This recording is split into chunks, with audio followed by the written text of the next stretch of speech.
In 2018, I was diagnosed with something called HLH. It's a rare autoimmune disease where your immune system starts to rage against itself.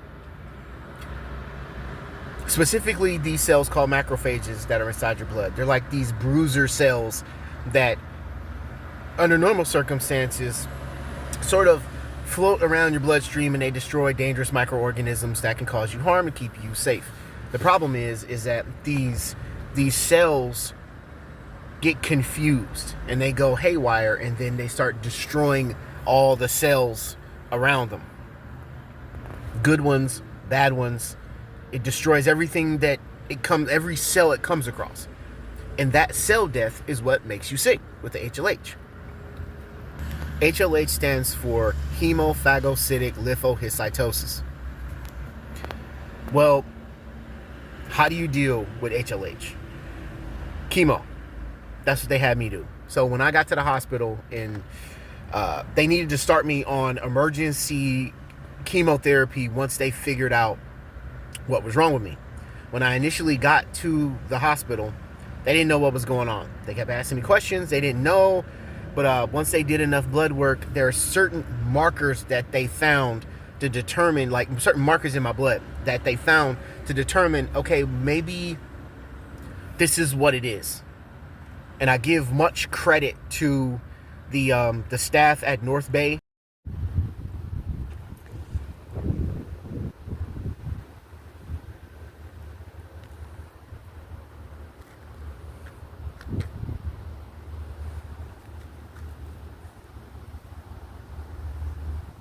And specifically an oncologist. Her name was Dr. Powers.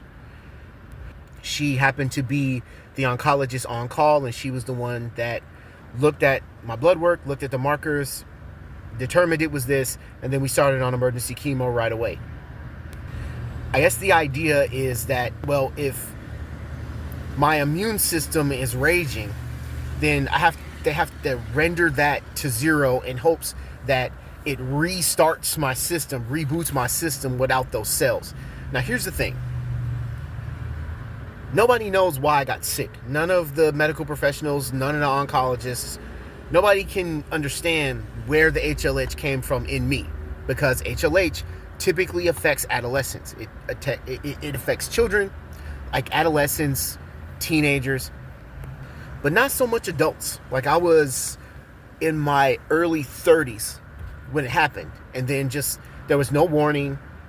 It just, one day I was fine, the next day I was sick, then the next day full-blown HLH, and I was in the hospital for 30 days.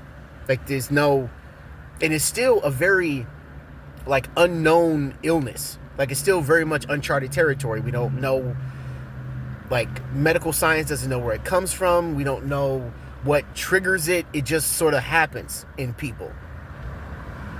And every facility that I went to during that time, during and after HLH, any medical professional I spoke to they've heard of HLH. Either they've heard of it or they've never heard of it. And if they've heard of it, they've never actually met anybody with it this late in their life or at all.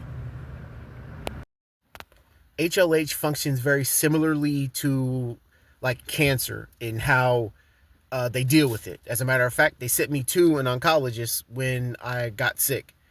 So that is what HLH is, and that is what led to the kidney disease that I have now.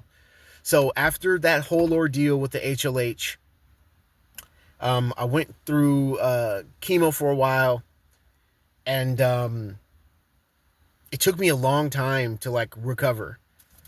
And by the time I recovered, like just immediately afterwards, like right afterwards, my kidneys just rapidly started to decline.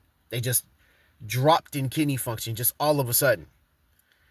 And the next thing you know, I was told that I needed to start exploring dialysis options.